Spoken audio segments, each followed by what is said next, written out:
Order of reaction जो है बहुत ही ईजी टॉपिक है। Order of reaction is defined as the sum of power of concentration in the rate law. कोई भी अगर रिएक्शन लिखा हो, फॉर एग्जांपल ये देखें आप लोग, अगर ये रिएक्शन है, ठीक है, A plus B gives us A B product, ठीक है। इसका जो रेट हम लोग इक्वेशन लिखते हैं ना, वो आता है कांस्टेंट के, उसके बाद रिएक्टेंट्स। यहाँ पे इस रेट इक्वेशन में याद रखिएगा हमेशा रिएक्टेंट्स लिखने हैं, प्रोडक्ट्स नहीं लिखने हैं। ए आ गया,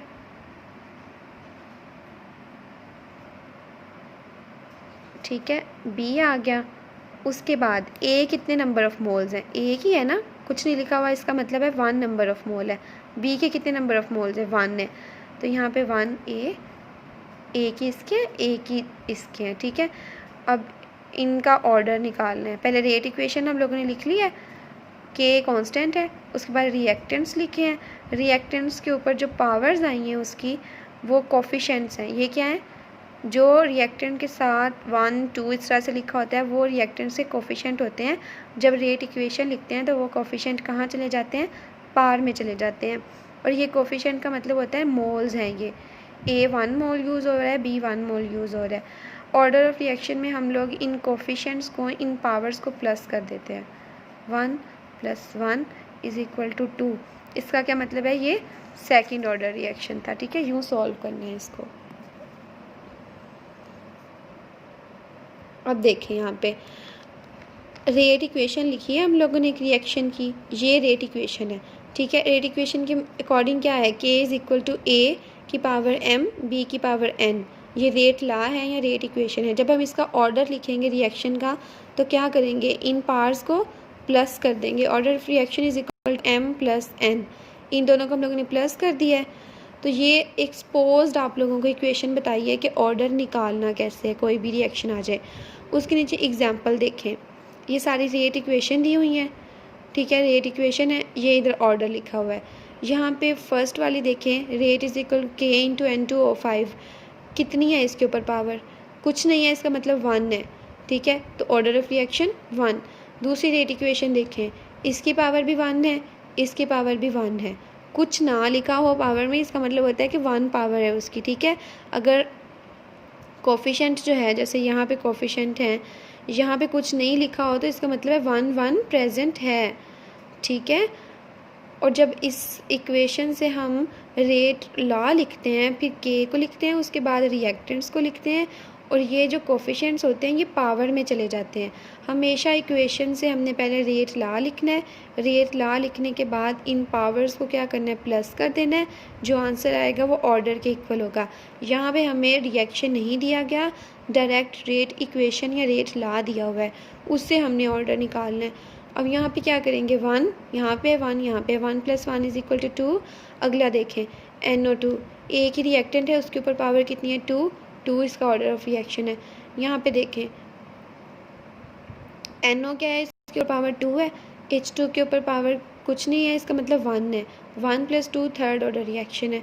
ये वाला रिएक्शन देखें, 1/2 इसकी पावर है, इसकी पावर कितनी है, 1 है। 1 + 1/2 = 1.5, ठीक है। ये इसका आंसर। इसका मतलब क्या है कि रेट ऑर्डर जो है, ऑर्डर ऑफ रिएक्शन जो है वो पॉइंट्स में भी आ सकता है, फ्रैक्शन में भी आ सकता है। सबसे फर्स्ट वाला रिएक्शन देखें, ये कार्बन है, इसके साथ 1 2 3 तीन जो हैं वो CH3 ग्रुप्स अटैच है एक कार्बन के साथ, और एक ब्रोमीन अटैच है।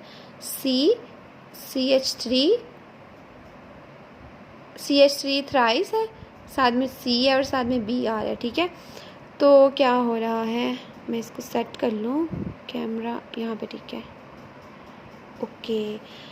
तो यहाँ पे क्या हो रहा है कि ये एक रिएक्टेंट है, उसने वाटर के साथ रिएक्ट किया है, C है, उसके साथ वैसे ये देखिए CH3 तीन CH3 क्या है, वैसे ही अटैच है, ठीक है। और ब्रोमीन की जगह एक OH आके लग गया है, और यहाँ पे प्रोडक्ट में HBr बन रहा है। प्रोडक्ट से हमें कोई कंसर्न नहीं है, ऑर्डर ऑफ रिएक्शन निकालने के लिए प्रोडक्ट से हमें कंसर्न नहीं है, हमने रिएक्टेंट्स को देखना है। अब ये रिएक्शन गिवन है, उससे हमें रेट इक्वेशन लिखनी है। के लिखा है, उसके बाद हमने रिएक्टेंट्स लिख लिए हैं। पहला रिएक्टेंट लिखा है, लिख लिया, उसकी पावर कितनी है, यहाँ पे कोफिशिएंट कुछ भी नहीं है ना, ये कटिंग की हुई है, इसका मतलब यहाँ पे कुछ भी नहीं है, खाली है। तो इसके कितने नंबर ऑफ मोल्स हुए, 1।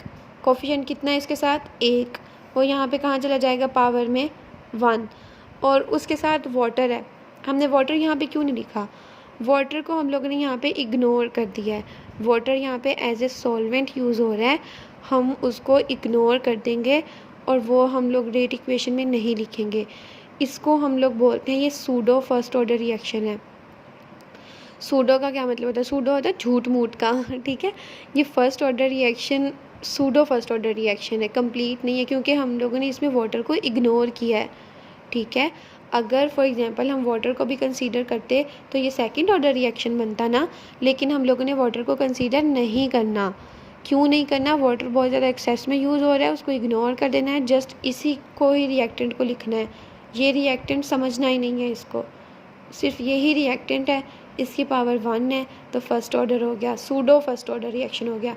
ये रिएक्शन क्या है, सूडो फर्स्ट ऑर्डर रिएक्शन है। अगली एग्जांपल देखें, NO गैस और O3 गैस रिएक्शन करते हैं, NO2 गैस बनती है, ऑक्सीजन बनती है।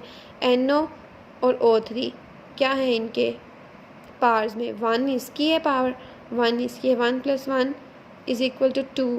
तो ये क्या है, सेकंड ऑर्डर रिएक्शन है।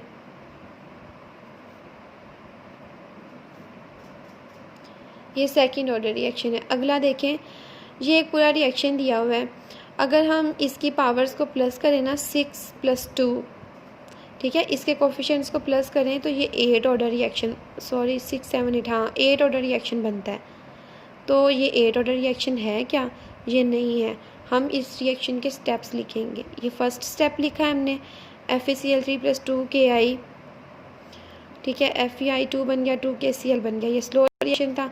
सेकंड स्टेप में क्या हुआ, 2Ki + 2Cl, फास्ट रिएक्शन था, 2KCl और I2 बन गया।